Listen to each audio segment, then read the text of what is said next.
Hello दोस्तों, मैं आपका गाइड, आपका दोस्त अनुराग पांडे और आप देख रहे हैं अपना यूट्यूब चैनल। तो समसामयिक प्रश्नों की श्रृंखला चल रही थी, उनमें से हमने अभी तक 25 क्वेश्चन करा दिए हैं। ठीक है, आज शुरू करेंगे अगला क्वेश्चन। आज का क्वेश्चन जो हो गया, आज का जो वीडियो है वो 10 क्वेश्चन की सीरीज का है। तो देखते हैं आज का वीडियो, आज के क्वेश्चन। ठीक है, तो शुरू करते हैं आज का वीडियो, जो कि यूपीएससी एग्ज़ाम के लिए तो बहुत ही इम्पोर्टेंट होगा, बाकी यूपीपीएससी में भी हेल्प करेगा ये। आप वीडियो को लास्ट तक ज़रूर देखें और चैनल को लाइक सब्सक्राइब करना ना भूलें। चलिए शुरू करते हैं आज का वीडियो। क्वेश्चन है, पहला क्वेश्चन क्या है? रेलवे के अंतर्राष्ट्रीय संघ के संबंध में निम्नलिखित कथनों पर विचार करें। रेलवे का कोई अंतर्राष्ट्रीय संघ है, इसके बारे में बताना है। यह दुनिया भर में रेलवे के लिए सामान्य तकनीकी मानकों के विकास, यह दुनिया भर में रेलवे के लिए सामान्य तकनीकी विकास मानकों के विकास, अंतर संचालन पर काम करने वाली रेलवे प्रणालियों का वैश्विक मंच है। ठीक है, ये सही है। यह दुनिया भर में रेलवे के सामान्य तकनीकी मानकों के विकास, अंतर संचालन पर काम करने वाली रेलवे प्रणालियों का वैश्विक मंच है और भारत इस संगठन का सदस्य है। भारत इस संगठन का सदस्य भी है और मुख्यालय इसका कहाँ है? पेरिस में। ठीक है, तो इसका मुख्यालय पेरिस में है, ये ध्यान रखना। तो ये क्वेश्चन सही है, इसका दोनों स्टेटमेंट सही हैं। अब इसका देख लेते हैं व्याख्या। व्याख्या क्या है कि 96वें केंद्रीय इंटरनेशनल डेस्क केमिन्स महासभा के तहत श्री अरुण कुमार, महानिदेशक आरपीएफ, को जुलाई 2020 से जुलाई 2022 तक सुरक्षा मंच के उपाध्यक्ष के रूप में नामित किया गया है। नाम क्या है? अरुण कुमार, महानिदेशक आरपीएफ, आरपीएफ महानिदेशक हैं, जुलाई 2020 से जुलाई 2022 तक। ठीक है, सुरक्षा मंच के उपाध्यक्ष के रूप में इनको नामित किया गया है। ये चीज़ आपको ध्यान में रखनी है। ठीक है, डीजी आरपीएफ जुलाई 2022 से जुलाई 2024 तक सुरक्षा प्लेटफॉर्म के अध्यक्ष के रूप में कार्यभार संभालेंगे। यही जो हैं अरुण कुमार, जुलाई 2000 अभी तो क्या है, उपाध्यक्ष हैं, फिर जुलाई 2022 से लेकर जुलाई 2024 तक क्या रहेंगे?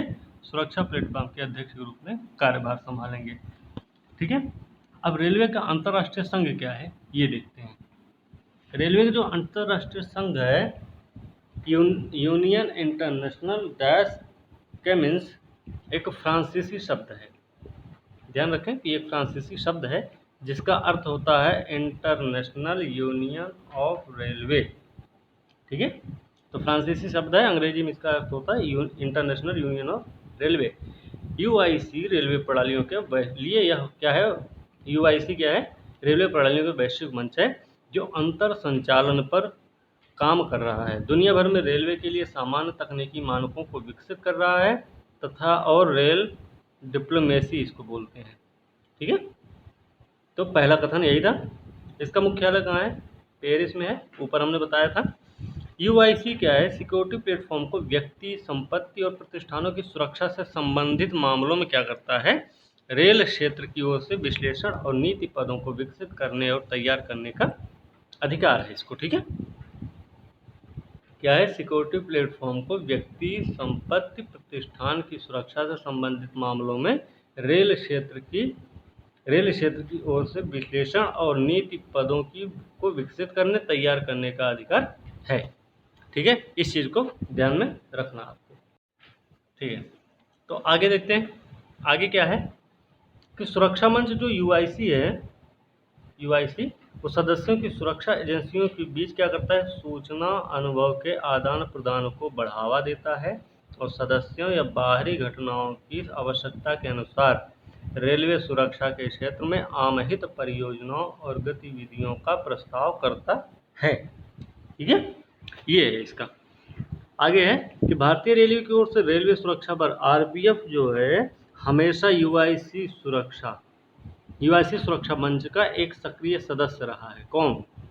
भारत का जो आरपीएफ रेलवे सुरक्षा बल है वो यूआईसी सुरक्षा मंच का एक सक्रिय सदस्य हमेशा से रहा है और लंबे समय से विचार विमर्श, विचारों के आदान प्रदान, सर्वोत्तम प्रथाओं में योगदान है। विचार विमर्श 2 बार हुआ, तो इसको हम एक खत्म करेंगे।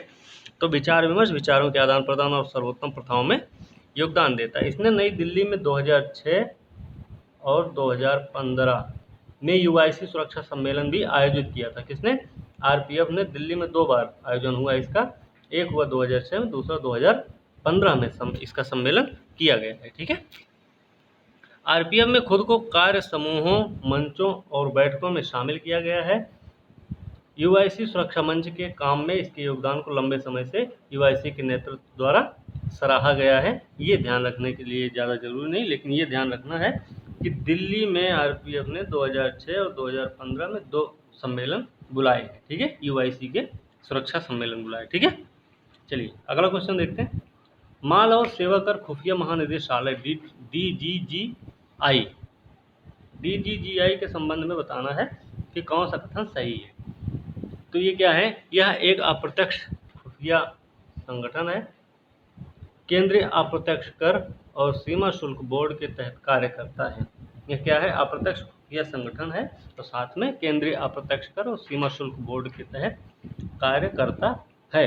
यह माल सेवा कर जीएसटी से संबंधित खुफिया जानकारी के संग्रहण, एकत्रीकरण और प्रसार का काम सौंपा है और अखिल भारतीय आधार पर केंद्रीय उत्पाद शुल्क और सेवा कर के कर्तव्यों का भी काम इसको सौंपा गया। मतलब कि जीएसटी से संबंधित खुफिया जानकारी का संग्रहण करेगा, एकत्रीकरण करेगा, उसका प्रसार का काम भी करेगा तथा साथ में अखिल भारतीय आधार पर केंद्रीय उत्पाद शुल्क और सेवा कर के कर्तव्यों का भी काम करेगा। ठीक है, तो इसके कथन कौन कौन सही हैं? ये दोनों कथन इसके सही। ठीक है, अब इसके हम एक्सप्लेनेशन देखते हैं। एक्सप्लेनेशन है कि विशिष्ट खुफिया सूचना पर माल सेवा कर खुफिया महानिदेशालय मुख्यालय है डीजीजीआई हेडक्वार्टर्स ने कोटा में, कहाँ पे? कोटा में एक कारखाने के माध्यम से सिगरेट की गुप्त निकासी से एक रैकेट का खुलासा किया है इसने। ठीक है, माल और सेवा कर खुफिया महानिदेशालय क्या है ये ध्यान रखना। पहले ये ध्यान रखना कि विशिष्ट खुफिया जो सूचना है उसने क्या किया, खुफिया महानिदेशालय जो मुख्यालय है उसने कोटा में एक कारखाने के माध्यम से सिगरेट की गुप्त निकासी के एक रैकेट का खुलासा किया है। ठीक है, अब डीसीजीआई क्या है भाई? डीसीजीआई जो है directorate general of GST intelligence को क्या करता है? पूर्ववर्ती केंद्रीय उत्पाद शुल्क खुफिया महानिदेशालय के रूप में जाना जाता है।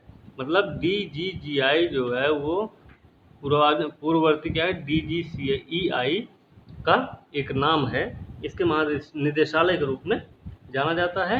यह एक अप्रत्यक्ष खुफिया संगठन है, पहला स्टेटमेंट, जो केंद्रीय अप्रत्यक्ष कर और सीमा शुल्क राजस्व विभाग वित्त मंत्रालय के अधीन कार्यरत है। ठीक है, यह माल और सेवा कर से संबंधित खुफिया सूचनाओं के संग्रहण, समतलीकरण, प्रसार का काम सौंपा गया इसको और अखिल भारतीय आधार पर केंद्रीय उत्पाद शुल्क और सेवा के कर्तव्यों को भी इसको सौंपा गया है। ठीक है, अब इस संगठन के इतिहास के बारे में जानते क्या है।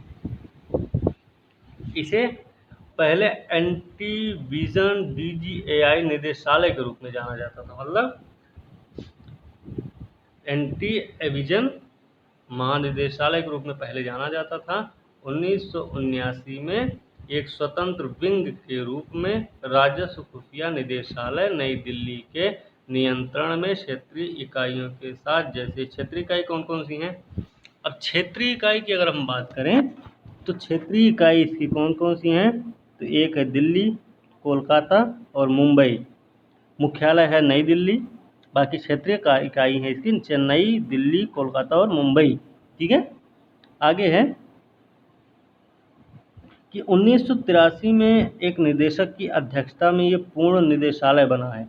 79 में इसका गठन हुआ स्वतंत्र विंग के रूप में। नई दिल्ली में इसका मुख्यालय है और क्षेत्रीय इकाई इसकी 4 है, चेन्नई, दिल्ली, कोलकाता, मुंबई। मुंबई, दिल्ली, कोलकाता और चेन्नई में। ठीक है, अब 83 में एक निदेशक की अध्यक्षता में एक पूर्ण निदेशालय बना है, पहली बात। दूसरा, 88 में क्या किया कि महानिदेशक को अतिरिक्त महानिदेशक की अध्यक्षता में चेन्नई, दिल्ली, कोलकाता, मुंबई में स्थित 4 जोनल इकाइयों के साथ एक महानिदेशक के तहत निदेशालय जनरल में अपग्रेड किया गया था। तो एक काम हुआ 79 में जो स्थापना हुई, दूसरा काम हुआ 83 में जो एक पूर्ण निदेशालय बना, 88 में एक काम ये हुआ कि इसको अतिरिक्त महानिदेशक की अध्यक्षता में क्या किया गया, चेन्नई, दिल्ली, कोलकाता और मुंबई में स्थित 4 जोनल इकाइयों के साथ एक महानिदेशक के तहत निदेशालय जनरल में अपग्रेड किया गया था। चलिए अगला क्वेश्चन देखते हैं। अब अगला क्वेश्चन क्या है, शुक्र के संबंध में बताना। शुक्र उन 2 ग्रहों में से एक है जो पूर्व से पश्चिम की ओर घूमते हैं। सही बात है, पहला कथन तो बिल्कुल सही है। दूसरा है शुक्र का बुध के समान कोई चंद्रमा नहीं है। सही है, ना तो शुक्र का है, ना किसका, और ना ही बुध का है। ठीक है। इसका तीसरा कथन क्या है, तीसरा कथन है इसमें green house gas carbon dioxide sulphuric acid से बने बादलों से भरा घना वातावरण है। किसमें, शुक्र में। तो इसके तीनों कथन सही हैं। एक तो ये है, दूसरा कौन सा ग्रह है ये आपको बताना है। ठीक है, तो तीनों कथन इसके सही हैं। अब देखते हैं इसका एक्सप्लेनेशन देख लेते हैं। शोधकर्ताओं के एक अंतर्राष्ट्रीय समूह ने हाल ही में शुक्र पर 37 ज्वालामुखी संरचनाओं की पहचान की। तो अगर क्वेश्चन है कि शुक्र हाल ही में चर्चा में रहा, तो आप क्यों रहा है, तो इस यहाँ पे 37 ज्वालामुखी संरचनाओं की पहचान की गई है जो हाल ही में सक्रिय थे और आज भी सक्रिय हैं। परिणाम नेचर जियो साइंस में प्रकाशित लंबे समय से आयोजित धारणाओं को पलटते हैं कि सूर्य से दूसरा ग्रह काफ़ी हद तक निष्क्रिय है। जो अभी तक परिणाम मिले हैं इसके, उसमें ये पता चलता है कि सूर्य से जो दूसरा ग्रह है, मतलब बुध के बाद शुक्र है, तो वो क्या है, काफ़ी हद तक निष्क्रिय है। तो हमने क्या सोचा, पृथ्वी के विपरीत वीनस में प्लेट टेक्टोनिक नहीं है। वीनस मतलब शुक्र, वीनस में प्लेट टेक्टोनिक नहीं है जो लगातार आगे बढ़ रहे हैं और धीरे धीरे इसकी सतह को आकार दे रहे हैं, जिससे कई वैज्ञानिकों को लगता है कि ग्रह जो है पिछले आधे अरब वर्षों से निष्क्रिय था।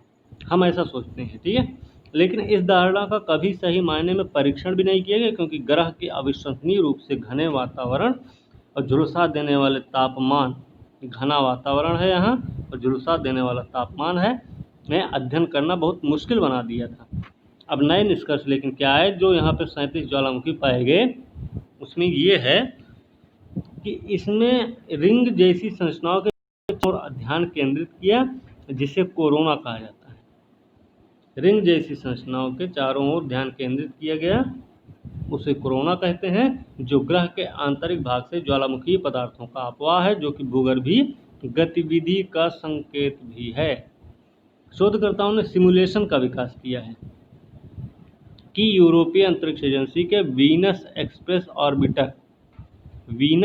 एक्सप्रेस ऑर्बिटर जिसका मिशन 2014 में समाप्त हो गया है।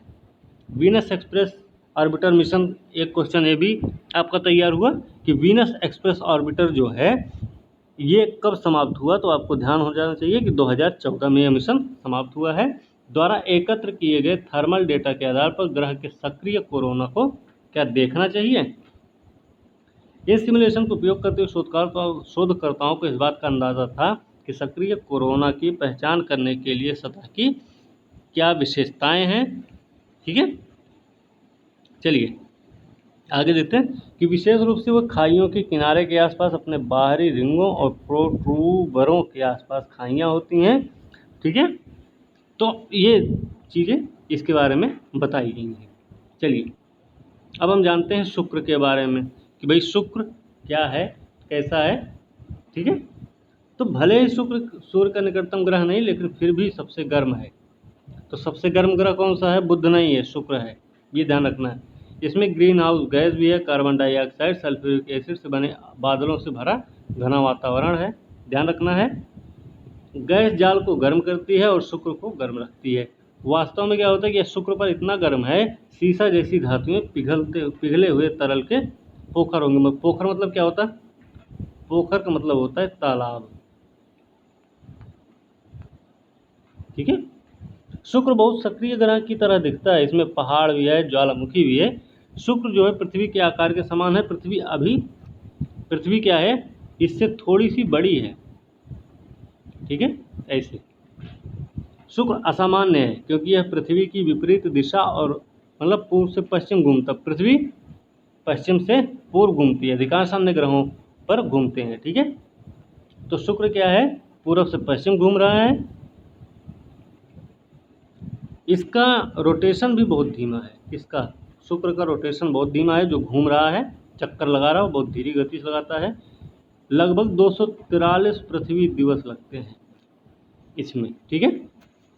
ये भी ध्यान रखना है, बस एक बार घूमने के लिए इसको 243 पृथ्वी दिवस लगते हैं। किसको घूमने के लिए, सूर्य का चक्कर लगाने के लिए, क्योंकि यह सूर्य से इतना करीब है कि एक वर्ष उपवास से गुजरता है। एक वर्ष उपवास का मतलब है कि वो एक सूर्य का जो चक्कर लगा रहा है उसी को उपवास बोल रहे हैं इसमें, तो उसमें कोई कन्फ्यूजन नहीं होनी चाहिए। शुक्र जो है सूर्य के चारों ओर जाने में 225 पृथ्वी दिन लगते हैं। इसका मतलब शुक्र पर एक दिन जो है वो शुक्र पर एक साल से थोड़ा अधिक है, ठीक है।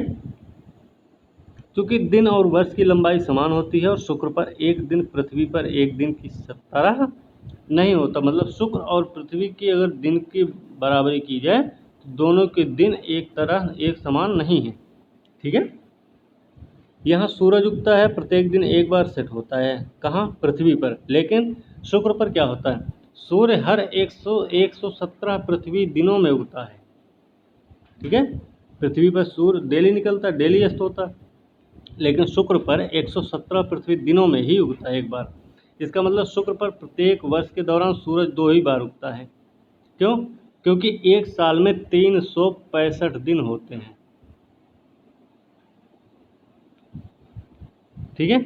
तो 117 कितना होगा, 234, ठीक है। इस हिसाब से क्या होगा, अगर 117 पृथ्वी दिवस में एक बार निकल रहा है तो एक साल में 2 बार निकलता है, और भले ही यह शुक्र पर अभी भी एक ही दिन है। इसके घूमने के कारण सूर्य जो है पश्चिम में उगता है। ये जो घूमता है कैसे घूमता है, पूर्व से पश्चिम, पूर्व से पश्चिम घूमता है, तो क्या होता है इसमें, पश्चिम में उगता है।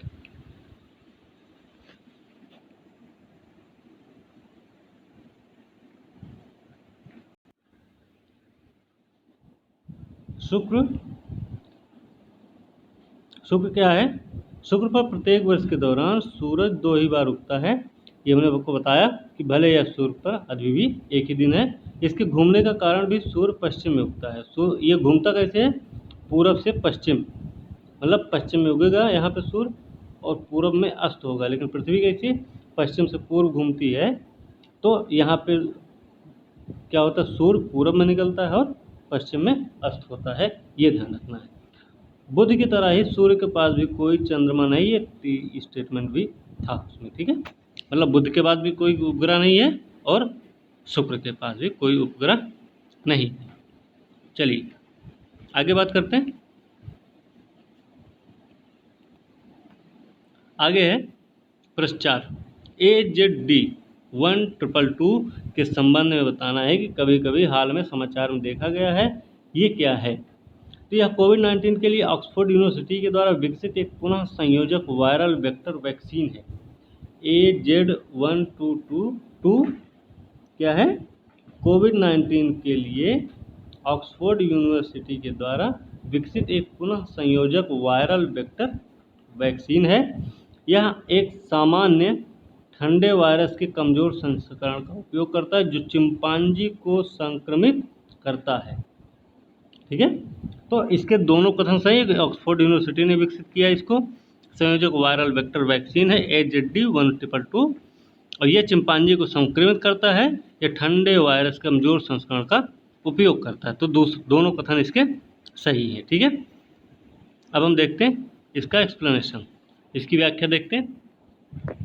शोधकर्ताओं ने हाल ही में ऑक्सफोर्ड विश्वविद्यालय द्वारा विकसित एक कोविड-19 वैक्सीन AZD1222 के पहले चरण की घोषणा की है। वैक्सीन सुरक्षित दिखाई देता है और शरीर के भीतर एक मजबूत प्रतिरक्षा प्रतिक्रिया को क्या करता है, प्रेरित करता है।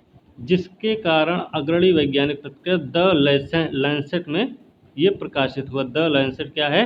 एक वैज्ञानिक पत्रिका है। ये भी आपको ध्यान में रखना है कि द लैंसेट क्या है? वैज्ञानिक पत्रिका है। तो इसके परिणाम बताते हैं कि 56 दिनों तक मजबूत एंटीबॉडी टी सेल प्रतिरक्षा प्रक्रियाओं को इसने क्या किया है? प्रेरित किया है। मजबूत एंटीबॉडी और टी सेल प्रतिरक्षा प्रक्रियाओं को प्रेरित किया है। सालों तक वायरस से सुरक्षा बनाए रखने के लिए टी सेल क्या होता है? महत्वपूर्ण होता है। टी सेल क्यों महत्वपूर्ण है? ये क्या करता है? सालों तक वायरस से सुरक्षा करता है। ठीक है, तो ये टी सेल के बारे में भी जानकारी हो गई। आगे देखते हैं वैक्सीन के बारे में। वैक्सीन क्या है? ये शॉर्ट AZD1222 शॉर्ट जो है ऑक्सफोर्ड विश्वविद्यालय द्वारा विकसित एक पुनः संयोजक वायरल वेक्टर वैक्सीन है। ये ध्यान रखना कि वेक्टर वैक्सीन है। इसे ब्रिटिश फार्मा दिग्गज एस्ट्राजेनेका को लाइसेंस दिया गया है। ठीक है, यह एक chimpanzee adenovirus viral vector CHAdOX1 vaccine है जो SARS-CoV-2 स्पाइक प्रोटीन को व्यक्त करता है। प्रायोगिक वैक्सीन एक सामान्य कोल्ड वायरस के कमजोर संस्करण का उपयोग करता है। क्या करता है ये? एक सामान्य कोल्ड वायरस के कमजोर संस्करण का उपयोग करता है जो चिंपांजी को संक्रमित करता है, जिन्हें प्रतिरक्षा बनाने के लिए उपन्यास corona virus novel corona virus है। उपन्यास यहाँ पे ये क्या है? नोवल। ठीक है ना? नोवल कोरोना वायरस से प्रोटीन बनाने के लिए एन्कोडेड निर्देश दिए जाते हैं। इसके बारे में एक वर्ष के लिए सुरक्षा प्रदान करने की संभावना भी है। अगस्त से सितंबर तक देश चरण के अध्ययन से डाटा सितंबर-अक्टूबर 2020 के बीच पहली खुराक की डिलीवरी की उम्मीद भी, मतलब सितंबर-अक्टूबर 2020 तक इसकी पहली खेप क्या होगी? आ जाएगी। ठीक है, चलिए अगला क्वेश्चन देखते हैं। अगला क्वेश्चन है खाद्य प्रसंस्करण और उद्योग मंत्रालय हाल ही में जोरम फूड पार्क का संचालन किया था। यह पहला मेगा फूड पार्क है। तो ये कहाँ पे है? तो जोरम फूड पार्क आपका पड़ता है कहाँ? मिजोरम में। ठीक है, अब इसके बारे में जान लेते क्या है। खाद्य प्रसंस्करण उद्योग मंत्रालय ने मिजोरम के पहले मेगा फूड पार्क का संचालन किया। जोरम मेगा फूड पार्क की स्थापना मेगा फूड पार्क योजना के तहत की गई है। ठीक है, ये ध्यान रखना। यह अपने समृद्ध कृषि बागवानी उत्पादों के कारण दुनिया के जैविक गंतव्य बनने के लिए पूर्वोत्तर क्षेत्र की क्षमता को बढ़ावा देगा। किसके लिए बढ़ावा देगा? समृद्ध कृषि बागवानी उत्पादों के कारण दुनिया के जैविक गंतव्य बनने के लिए पूर्वोत्तर क्षेत्र को बढ़ावा देगा, क्षेत्र की क्षमता को बढ़ावा देगा। ठीक है, मेगा फूड पार्क देखते क्या है। मेगा फूड पार्क में आमतौर पर आपूर्ति श्रृंखला के बुनियादी ढांचे इसमें शामिल होते हैं। संग्रह केंद्र के बारे में देखते हैं। ये क्या होता है? संग्रह केंद्र होता है। दूसरा प्राथमिक संस्करण केंद्र होता है। तीसरा केंद्रीय प्रसंस्करण केंद्र है और ठंडा संकल भी होता है। ठीक है, ये चार चीज़ें इसमें शामिल होती हैं। ये ध्यान रखना मेगा फूड पार्क में क्या क्या होता है। आगे क्या है? खाद्य प्रसंस्करण इकाइयों को स्थापित करने के लिए उद्यमियों के लिए लगभग 25 से 30 पूरी तरह से विकसित क्या है? भूखंड है यहाँ पे। यह योजना क्लस्टर दृष्टिकोण पर आधारित है। ये भी ध्यान रखना क्लस्टर दृष्टिकोण पर, क्योंकि ये बहुत सारे उद्देश्य का क्या करती है? बहुत सारे उद्देश्यों की पूर्ति कर रहे हैं, इसलिए इसको क्लस्टर दृष्टिकोण बोल सकते हैं। ये ध्यान रखना। और एक अच्छी तरह से परिभाषित एग्री बागवानी क्षेत्र में कला समर्थन बुनियादी ढांचे के निर्माण की परिकल्पना करती है। केंद्र सरकार रुपए तक की वित्तीय सहायता प्रदान करती। केंद्र सरकार रुपए तक की वित्तीय सहायता देती, मतलब पैसा भी देती है। इसमें 50 करोड़ प्रति मेगा फूड पार्क परियोजना के लिए, मतलब 50 करोड़ एक मेगा फूड पार्क के लिए 50 करोड़ रुपए दिए जाते हैं। ठीक है, MFP परियोजना क्या है? एक विशेष प्रयोजन वाहन द्वारा कार्यान्वित की जाती है। SPV ठीक है द्वारा कार्यान्वित की जा रही है, जो कंपनी अधिनियम 2013 के तहत पंजीकृत एक बॉडी कॉर्पोरेट है। तो कंपनी अधिनियम 2013 के तहत एक पंजीकृत बॉडी कॉरपोरेट है जो विशेष प्रयोजन वाहन द्वारा कार्यान्वित की जाती है। ठीक है, चलिए अगला क्वेश्चन देखते हैं। अगला क्वेश्चन है इनसाइडर ट्रेडिंग के संबंध में कथनों पर विचार करना है। इसमें क्या है, किसी ऐसे व्यक्ति द्वारा सार्वजनिक कंपनी के स्टॉक में ट्रेडिंग करना शामिल है जिसके पास गैर सार्वजनिक है और उस स्टॉक के बारे में भौतिक जानकारी भी है। स्टॉक के बारे में भौतिक जानकारी हो लेकिन एक गैर सार्वजनिक भी, वो ऐसे व्यक्ति द्वारा क्या होता है, स्टॉक ट्रेडिंग करना शामिल होता है। ठीक है, दूसरा है यह कंपनी अधिनियम 1956 के तहत निषिद्ध है। तो क्या पूछा जा रहा है, सही नहीं है। तो ये आप देख रहे हैं कि इसका उत्तर डी है। तो ना तो पहला गलत है, सही नहीं का मतलब क्या है, सही नहीं का मतलब गलत है, गलत है। और जब गलत है तो अगर गलत होते दोनों स्टेटमेंट तो इसका आंसर होता सी, लेकिन दोनों स्टेटमेंट सही हैं इसलिए इसका स्टेटमेंट होगा डी। ठीक है, तो ये इसका कौन सा आंसर है, डी है। इसका मतलब इसके दोनों स्टेटमेंट सही है। ठीक है, अब इसके बारे में जानते हैं क्या है। हाल ही में सेबी ने इनसाइडर ट्रेडिंग नॉर्म्स में संशोधन किया। सेबी ने किया है, ध्यान ये रखना कि सेबी ने इनसाइडर ट्रेडिंग नॉर्म्स में संशोधन किया और यह प्रत्याशित मूल्य संवेदी जानकारी पर डेटाबेस को बनाए रखने के लिए संस्थाओं को क्या किया है, बनाया है। ठीक है, मतलब ये क्या किया है कि जो मूल अप्रकाशित मूल संवेदी जानकारी है उनको क्या करेगा, डेटाबेस को बनाए रखने के लिए संस्थाओं को क्या किया है, कुछ अनुमति दी है, ऐसा कुछ। ठीक है, इनसाइडर ट्रेडिंग में किसी ऐसे व्यक्ति के द्वारा सार्वजनिक कंपनी के स्टॉक में व्यापार करना शामिल होता है जिसके पास गैर सार्वजनिक किसी भी कारण से उस स्टॉक के बारे में जानकारी होगी। गैर सार्वजनिक हो और उसके लिए क्या होगा, उस स्टॉक के बारे में अगर उसको जानकारी है तो उसको उस सार्वजनिक कंपनी के स्टॉक में व्यापार करना में शामिल कर लिया जाएगा। ठीक है, यह कंपनी अधिनियम 1956 के तहत निषिद्ध है। तो दूसरा स्टेटमेंट सही है। यह एक अनुचित अभ्यास है जिसमें अन्य शेयरधारकों को महत्वपूर्ण अंदरूनी जानकारी गैर सार्वजनिक जानकारी की कमी के कारण बहुत नुकसान में है। इनसाइडर ट्रेडिंग का यह तरीका क्या है, अवैध है और संभावित जुर्माना, जेल, समय सहित कठोर दंड के साथ आता है। मतलब उसके वो अवैध तो है जो ये काम करेगा, इसमें क्या होगा, जुर्माना भी लग सकता है और जेल भी इसको मिल सकती है। ठीक है, जेल की सज़ा भी हो सकती है। चलिए आगे देखते हैं। चावल डीएसआर तकनीक के डायरेक्ट सीडिंग क्या है, डायरेक्ट सीडिंग ऑफ राइस तकनीक के संबंध में हमें बताना है कौन सा कथन सही है, कौन सा कथन गलत है। तो डीएसआर में किसान नर्सरी तैयार करते हैं जहां धान के बीज को पहले बोया जाता है और फिर से भरने से पहले युवा पौधों में उगाया जाता है, या उठाया जाता उगाया जाता है, उगाया जाता है उठाया जाता नहीं है। ठीक है, तो पहला तो स्टेटमेंट इसका गलत है क्योंकि आप भी देख रहे हैं उत्तर इसका बी है।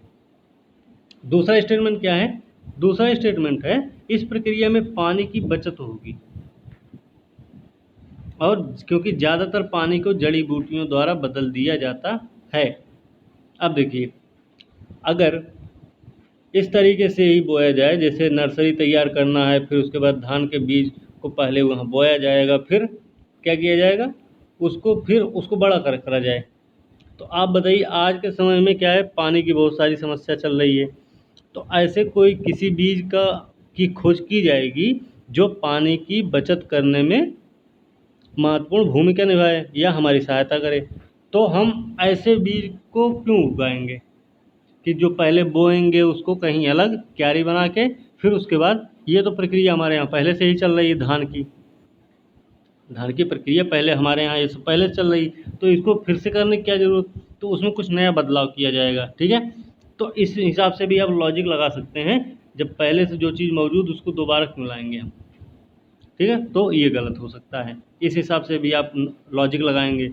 दूसरा, पानी की बचत होगी, तो हो सकता है कि विश्व में पानी की बहुत बड़ी समस्या चल रही है, तो इसमें पानी की बचत संभावित हो सकती है कि इससे पानी की बचत होगी, क्योंकि ज़्यादातर पानी जड़ी बूटियों द्वारा क्या किया, बदल दिया जाता है।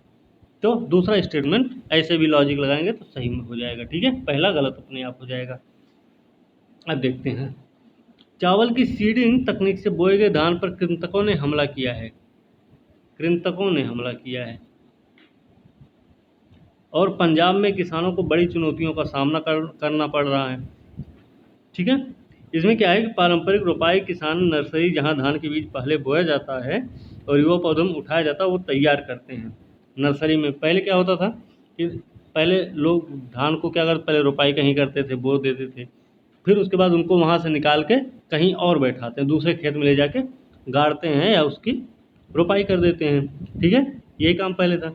इन रोपों को फिर से उखाड़ दिया जाता है और 25 से 35 दिनों के बाद जो गांव से होंगे, जो गांव से संबंध रखते होंगे, उनको पता होगा कि धान की खेती उत्तर प्रदेश, बिहार में कैसे की जाती है। ठीक है, खास करके तराई क्षेत्र में, गंगा के तराई क्षेत्र में कैसे खेती की जाती है, उनको इस चीज़ की जानकारी अच्छे से होगी। ठीक है, तो 25 से 35 दिनों के बाद मुख्य क्षेत्र में प्रतिस्थापित किया जाता है। उसके बाद इसमें डीएसआर, वहाँ कोई नर्सरी तैयार करने का प्रत्यारोपण है। ठीक है, मतलब एक बार धान को बोया गया, फिर उसके बाद वहाँ से उखाड़ेंगे, फिर दूसरी जगह लगाएंगे। ठीक है, ये चीज़ है। अब इसके बजाय, अब जब पहले से ये तकनीक मौजूद है तो अब उसके अलावा हम क्या करेंगे कि धान के बीज ट्रैक्टर चालित मशीन द्वारा सीधे खेत में ही ड्रिल कर दिए जाएंगे। इसके द्वारा, किसके द्वारा, ये चावल की सीडिंग जो डीएसआर तकनीक है इसके द्वारा। ठीक है, सीधे ट्रैक्टर चालित मशीन रहेगी, उसमें धान के बीज डालेंगे, उसको सीधे खेत में ही ड्रिल कर देंगे। इसके साथ क्या होगा, इस प्रक्रिया से पानी की बचत होगी, क्योंकि बुआई के दौरान खेतों में बाढ़ नहीं आती और खरपतवारों को मारने के लिए जड़ी बूटियों द्वारा पानी को बदल दिया जाता है। जब हम धान बैठाते हैं उसके एक दिन 24 घंटे के अंदर या 24 घंटे के अंदर ही उसमें क्या, खरपतवार जैसी खरपतवार नाशी दवाओं का हम क्या करते हैं, छिड़काव करते हैं। क्यों, क्योंकि पहले से पानी भरा हुआ है तो उसमें क्या खरपतवार निकलने की उम्मीद रहती है, तो उसको हम क्या करेंगे, अगर खरपतवार नाशी को छिड़क देते हैं तो खरपतवार निकलने की उम्मीद कम हो जाती है। ठीक है, तो ये चीज़ है, यह श्रम लागत भी बचाएगा। भाई अगर ट्रैक्टर से ही काम एक बार में हो जाएगा, एक बार क्या करते हैं, पहले तो हम बीज को कहीं रोप दिए, फिर उसको सींचे, सिंचाई किए, उसमें खाद डाले, थोड़ा सा बड़ा हुआ, फिर उसके बाद वहाँ से उखड़वाते हैं, आदमी लगा के उखाड़ा जाता है, फिर उसके बाद क्या करते हैं, दूसरे खेत में ले जाके उसको बैठाया जाता है, उसकी रोपाई की जाती है। तो कितना टाइम जा रहा, 25 से 35, यहाँ देख रहे हैं कि 25 से 35 दिनों के बाद ऐसा होता है, जो दूसरे खेत से उखाड़ के दूसरे खेत में लगाया जाता है। लेकिन अगर हम क्या करेंगे, सीधे ट्रैक्टर की मशीन में लगाएंगे और उसको ले जाके सीधे खेत में ही ड्रिल कर देते हैं, तो क्या फ़ायदा होगा कि वो 25 से 35 दिन का जो टाइम है, उस 25 से 35 दिन में धान क्या होगा, पूरी तरह से बड़ा हो जाएगा। ठीक है, इस तरीके से ये क्या है, फ़ायदेमंद खेती है। ठीक है, फ़ायदेमंद खेती नहीं, फ़ायदेमंद तकनीक है। ठीक है ना, चलिए आगे चलते हैं। हीट वेव्स के संबंध में बताना है। हीट वेव्स क्या है, हीट वेव्स जो है वो उत्तर पश्चिम भारत, मध्य भारत के मैदानी इलाकों में शुष्क उत्तर पश्चिमी हवाएं गर्मी का कारण बनती हैं। ठीक है, पहला स्टेटमेंट कि उत्तर पश्चिम भारत, मध्य भारत के मैदानी इलाकों में शुष्क जो उत्तर पश्चिमी हवाएं होती है वो गर्मी का कारण बनती है। हमारे यहाँ जो गर्मी होती है वो इन्हीं से होती है। दूसरा, गर्मी की लहर की घोषणा करने के लिए सूचीबद्ध मानदंडों को कम से कम लगातार 2 दिनों के लिए मौसम विभाग के 2 स्टेशनों में मिलना चाहिए और इसे दूसरे ही दिन घोषित किया जाएगा। ऐसा नहीं कि जिस दिन मिला उसी दिन घोषित कर दिए, दूसरे दिन भी वैसा हुआ तो घोषित करना होगा। ठीक है, तो इस तरीके से दोनों स्टेटमेंट सही हैं। इनकी व्याख्या देखते हैं। व्याख्या क्या है, व्याख्या है कि पृथ्वी विज्ञान मंत्रालय द्वारा हाल ही में क्या जारी किया गया है, पृथ्वी विज्ञान मंत्रालय के द्वारा जारी किए गए, ये ध्यान रखना है। और ये भी पहला है, भारतीय क्षेत्र पर जलवायु परिवर्तन का आकलन। क्या जारी किया पृथ्वी विज्ञान मंत्रालय द्वारा, भारतीय क्षेत्र पर जलवायु परिवर्तन का आकलन, वो भी पहली बार जारी किया गया है। यह भारत में क्या उष्णकटिबंधीय चक्रवात, गरज, गर्मी की लहर, बाढ़, सूखे की चेतावनी देता है। कौन, यही हीट वेव माना जाता है यदि किसी स्टेशन का अधिकतम तापमान मैदानी क्षेत्र के लिए कम से कम 40 डिग्री सेंटीग्रेड या उससे अधिक। कहाँ पे? मैदानी क्षेत्र में है, ध्यान रखना। मैदानी क्षेत्र में 40, तटीय क्षेत्र में देखें तो 37 डिग्री या इससे अधिक, और पहाड़ी क्षेत्र के लिए अगर हम देखते हैं तो ये 30 या इससे अधिक पहुंच जाए तब हीट वेव माना जाता है। हीट वेव कब माना जाएगा? मैदानी क्षेत्र में 40 डिग्री या उससे अधिक, तटीय क्षेत्र में 37 डिग्री या उससे अधिक, और पहाड़ी क्षेत्र में 30 डिग्री सेंटीग्रेड या उससे अधिक अगर होता है तो वो हीट वेव माना जाता है। ठीक है। सूखी उत्तर पश्चिमी कारणों तरंगों गर्मी हवाओं उत्तर पश्चिमी भारत मध्य भारत के मैदानों में पर स्थिति होती है किनकी इन्हीं गर्म हवाओं की जो स्थिति होती है वो उस समय उत्तर पश्चिमी भारत और मध्य भारत के मैदानों पर इसकी स्थिति होती है। और गर्मी की घोषणा करने के लिए क्या होता है? सूचीबद्ध जो मानदंड होते हैं उनको कम से कम लगातार 2 दिनों के लिए ऐसा करना होता है। तो और वो भी जो जो 2 दिनों के लिए होगा वो भी 2 स्टेशनों के बीच में मिलना चाहिए। जैसे एक जगह ए है और दूसरी बी है, ए पे अगर कोई ऐसी स्थिति आती है बी पे नहीं आती तो नहीं माना जाएगा, लेकिन अगर ए पे है और बी पे भी वही स्थिति पाई जाती है तभी क्या करेंगे? उसको हीट वेव घोषित करते हैं। ठीक है, ये ध्यान रखना आपको। वो भी कब घोषित किया जाता है? दूसरे दिन घोषित किया जाता, एक दिन में इसको घोषित नहीं किया जाता है। चलिए आगे चलते हैं। अगला क्वेश्चन है 9वां क्वेश्चन, काकरापार परमाणु ऊर्जा परियोजना हाल ही में समाचार में रही। तो काकरापार गुजरात में है, ये आप पहले भी पढ़ चुके हैं, इसको पहले भी आप पढ़े होंगे। तो काकरापार कहाँ है? गुजरात में। कैगा कहाँ है? कैगा आपका कहाँ है? कर्नाटक। कैगा कहाँ है? कर्नाटक। ठीक है। नरौरा कहाँ है? नरौरा, नरौरा आपका कहाँ है? यूपी में, बुलंदशहर। ठीक है। और भी हैं, इनको ध्यान रखना कि जो परमाणु ऊर्जा परियोजनाएं हैं भारत में उनके बारे में ध्यान रखना कि कहाँ कहाँ कौन कौन से हैं। ये सब मिलान के लिए भी आते हैं, मतलब सुमेलित करने के लिए भी ये क्वेश्चन आते ही आते हैं। एक क्वेश्चन जरूर आता है हर साल, तो ये ध्यान रखना है इसको। चलो आगे चलते हैं, इसकी व्याख्या के बारे में देखते हैं। इसकी व्याख्या क्या है, ये क्यों चर्चा में रहा है? चर्चा में क्यों रहा? गुजरात में है ये KAPP3 तीसरी इकाई अभी स्थापित की गई है। अपनी पहली आलोचना हासिल की इसने, मतलब पहली अपनी कड़ी इसने क्या की? पूरी की है तीसरी इकाई ने। ठीक है, काकरापार परमाणु ऊर्जा परियोजना तीसरी इकाई की पहली कड़ी को पार कर लिया है। ये क्या है कि जो नियंत्रित है, ये आलोचना कैसी है? ये नियंत्रित तो है लेकिन निरंतर परमाणु विखंडन प्रतिक्रिया की दीक्षा को दर्शाता है। ठीक है, नियंत्रित है लेकिन निरंतर परमाणु विखंडन प्रतिक्रिया की दीक्षा को दर्शाता है। इस पे इसकी आलोचना हुई है। यह दबाव वाले भारी जल रिएक्टर PHWR का सबसे बड़ा स्वदेशी रूप से विकसित संस्करण है। ठीक है, अभी हम ज्योग्राफी में ये चीज़ें पढ़ाएंगे कि हैवी वाटर रिएक्टर्स क्या हैं और कुछ ऐसी चीज़ें और हम बताएंगे आपको जो बड़े स्तर पर ऐसे काम हो रहे हैं। ठीक है, और आप लोगों को जो नोट्स मिले उसमें इन सब चीज़ों का जिक्र बहुत अच्छे से किया गया, उनको अच्छे से ध्यान से पढ़ें। ठीक है, तो संस्करण है PHWRS जो है आज जो है प्राकृतिक यूरेनियम को क्या करता है? ईंधन और भारी पानी को मॉडरेटर के रूप में उपयोग करता है। भारत के परमाणु रिएक्टर बेड़े का मुख्य आधार क्या क्या है? यूरेनियम और भारी पानी, दो हैं। यूरेनियम क्या करता है? ईंधन का काम करता है। भारी जल क्या करता है? मॉडरेट करने का काम करता है। ठीक है, ये चीज़ ध्यान। आगे चलते हैं, अगला क्वेश्चन, और मेरे हिसाब से ये अंतिम क्वेश्चन भी है आपका। तो अंतिम प्रश्न है कि सुपर बग के बारे में बताना। सुपर बग्स क्या है?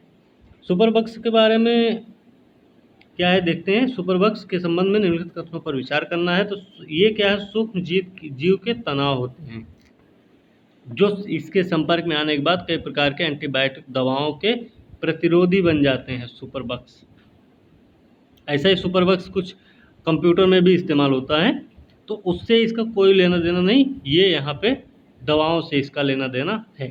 ठीक है। दूसरा क्या है, वह अपशिष्ट जल संयंत्रों में प्रजनन करने के लिए जाने जाते हैं। अपशिष्ट जल संयंत्रों में क्या करेंगे, प्रजनन करने के लिए जाने जाते हैं और बाह्य एंटीबायोटिक प्रतिरोधी जीन जारी करते हैं। बाह्य एंटीबायोटिक प्रतिरोधी जीन जारी करते हैं, ये चीज़ ध्यान रखना है। तो सुपरबग कंप्यूटर वाला नहीं, ये दवाओं वाला है। चलिए, इसमें क्या है इसके बारे में जान जाते हैं। ये शोध से पता चला कि एक नया रैप ट्रैप जैब क्या है। आपको अगर क्वेश्चन आए कि रैप ट्रैप जैब रणनीति जो है वो किससे संबंधित है, तो आपको पता होना चाहिए सुपरबग्स जो कि दवाओं की एक विकसित करने वाली प्रणाली है उससे संबंधित है। ठीक है। ये क्या है, ग्रेफीन ऑक्साइड में लिपटे माइक्रोसिफर्स को रोजगार देती है। माइक्रोसिफर्स को क्या करती है, रोजगार मतलब क्या है कि उनको एक्टिव करती है। एक ग्राफीन शील्ड बनाने से एंटीबायोटिक प्रतिरोधी बैक्टीरिया को नष्ट करने में क्या होती है, मदद मिलती है। अगर ग्राफीन शील्ड बन जाती है तो उससे क्या होता है, एंटीबायोटिक प्रतिरोधी जो बैक्टीरिया होते हैं उनको नष्ट कर देता है। ठीक है। यह अपशिष्ट जल उपचार संयंत्रों में, जल उपचार संयंत्र कैसे, जैसे हमारे यहाँ क्या प्योरिटी यूज होता है, आरओ, ये सब यूज करते हैं। तो जल उपचार संयंत्र में क्या होता है, उनके द्वारा उत्पादित मुक्त फ्लोटिंग एंटीबायोटिक प्रतिरोधी जीन प्रतिरोधी जून नहीं जीन है को भी नष्ट कर देता है। आगे क्या है कि सुपरबग्स को अपशिष्ट जल संयंत्रों में प्रजनन करने और बाह्य एआरजी को छोड़ने के लिए जाना जाता है, जब वे अपशिष्ट को नष्ट करते हुए मारे जाते हैं। ठीक है। ये सूक्ष्म जीव के तनाव जो इसके कई प्रकार के एंटीबायोटिक दवाओं के प्रतिरोधी भी बनते हैं। ये रोगाणु प्रतिरोध तब होता है जब सूक्ष्म जीव, जैसे सूक्ष्म जीव कौन, बैक्टीरिया, कवक, वायरस, परजीवी क्या होते हैं, ये बदल जाते हैं। ठीक है। जब ये बदल जाते हैं तभी रोगाणु प्रतिरोधी होता है, ये ध्यान रखना है। जब वो रोगाणु रोधी दवाओं जैसे antibiotics, anti fungal, antiviral, antimalarial, anti helminth के संपर्क में आते हैं तभी ऐसा कुछ होता है। ठीक है। तो आज का वीडियो यहीं पे समाप्त होता है, और वीडियो अच्छी लगी हो तो लाइक कीजिए, कमेंट भी कीजिए, कमेंट करके बताएं अगर कोई कमी है, कोई दिक्कत है, कुछ चीज़ें आपको समझ नहीं है तो आप हमसे पूछें, और अगर कोई कमी है तो उसको सुधार करने की पूरी कोशिश की जाएगी। ये वीडियो बिल्कुल फ्री है, इसमें कोई चार्ज नहीं लग रहा, तो आप लोग इसको ध्यान से देखें, अच्छे से सुनें और अंत तक वीडियो को ज़रूर देखा करें। साथ में अपने दोस्तों को, अपने फ्रेंड्स को इसको शेयर करना ना भूलें, जिससे उनकी भी हेल्प हो सके। वो भी क्योंकि घर पे ही हैं, उनकी भी पढ़ाई उतनी अच्छी नहीं हो पा रही होगी, हो सकता है, तो उनको भी आप शेयर करके उनको भी क्या कर सकते हैं, उनकी भी हेल्प कर सकते हैं। तो आज के लिए इतना ही। ठीक है। बाकी अगले वीडियो के साथ कल मिलेंगे। ठीक है। नमस्कार दोस्तों।